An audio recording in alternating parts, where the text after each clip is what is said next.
Allez, c'est parti pour décrypter ensemble une course vraiment attendue. Le Grand Prix du vendredi 13 à Angiers. Alors oui, vendredi 13, superstition pour certains, mais pour nous les turfistes, c'est surtout une occasion en or. On va plonger dans l'analyse de ce quintet européen et croyez-moi, ça s'annonce passionnant. Et voilà, cette phrase, elle dit tout. C'est exactement ça l'enjeu. C'est pas juste une course, c'est une opportunité. On est à Enghien, un hippodrome de vitesse sur 2150 mètres, mais le truc, le détail qui change absolument tout, c'est l'autostart. Ah ça transforme la course en un véritable casse-tête tactique. Alors, au cœur de cette bataille, il y a un duel. Deux chevaux qui se détachent, mais alors très nettement du lot. On s'attend à une vraie bagarre entre le 9 Jobs Post et le 8 Desiderio Desi. C'est vraiment le match dans le match, celui que tout le monde a coché. Bon, regardons ça de plus près. D'un côté, on a Jobs Post, le 9. Lui, c'est l'épouvantail, la machine. Il a un moteur, mais un moteur de groupe 1, c'est-à-dire qu'il a une classe d'écart avec les autres. On se souvient tous de sa victoire du 14 décembre, c'était impressionnant. Et de l'autre, on a Desiderio Desi, le 8. Lui, c'est la base, la force tranquille. Il vient de l'écurie du Val d'Estaing, et quand on dit du Val d'Estaing, on dit préparation millimètre. C'est vraiment le roc sur lequel on peut construire un ticket. Et bien sûr, il y a la carotte au bout. 68 000 € d'allocation. Forcément, ça attire du beau monde. C'est pas une petite course de quartier, hein. Les meilleurs trotteurs européens sont là et ils ne sont pas venus pour faire de la figuration. Ça va être du sport. Je reviens 2 secondes sur l'autostart parce que c'est vraiment la clé. Pour un cheval comme Jobs Post, c'est du pain béni. Pourquoi ? Parce qu'il a parfois des petits caprices au départ volté. Là, avec la voiture, paf, tout le monde part lancé. Même en seconde ligne, ça lui enlève une sacrée épine du pied. Stratégiquement, pour le grand favori, c'est juste énorme.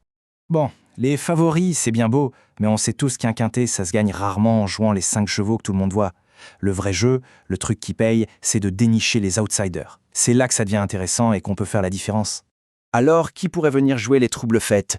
Le premier nom qui me vient à l'esprit, c'est lui, le 14, Dylan Dogfond. Et là, attention, message important, il ne faut surtout pas le juger sur sa musique récente. Le papier ne dit pas tout loin de là. Si on prend le temps de regarder les replays, c'est flagrant. Le cheval a des gaz, il termine ses courses plein de ressources, mais à chaque fois il se retrouve enfermé, bloqué, sans jamais pouvoir placer sa pointe. Le jour où ça s'ouvre, mais le jour où la porte s'ouvre, il peut mettre tout le monde d'accord et faire sauter la banque. C'est le coup de poker par excellence. Un autre cheval à avoir à l'œil, c'est le numéro 5, Iris From. Elle, c'est la régularité faite cheval. Sa rentrée était vraiment top. Et un détail crucial, elle est en config P. Ça veut dire déférée des 4, prête à tout donner. Avec sa pointe de vitesse, si elle est bien placée, elle peut en ramasser plus d'un dans la ligne droite. Très dangereuse. Ok, on a les chevaux en tête, on a fait le tour des forces en présence. Maintenant, le plus important, comment on joue ? Comment on transforme cette analyse en un ticket qui tient la route ? On passe à la stratégie. Une stratégie que beaucoup aiment bien et qui est super efficace, c'est le champ réduit. C'est tout simple. Étape 1, on prend nos bases, nos certitudes. Ici, ce serait le 9 et le 8. Étape 2, derrière ces deux-là, on met un champ d'outsiders, ceux en qui on croit pour une place.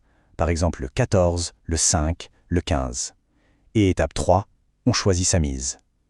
L'avantage, c'est que ça permet de toucher un gros rapport si un de nos outsiders s'intercale sans prendre des risques insensés. Maintenant, si on veut varier les plaisirs, il y a d'autres options. Pour un jeu plus sécurité, le 2 sur 4 est parfait. On met le 9 et le 8, et si les deux sont dans les 4 premiers, c'est gagné. Ça limite les risques.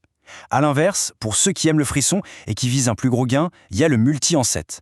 On choisit 7 chevaux, et si on trouve les 4 premiers, peu importe l'ordre, ça peut payer très bien. C'est plus flexible. Allez, on y est. Le moment de tout mettre bout à bout. On récapitule, on fait le point et on passe à l'action. C'est le sprint final.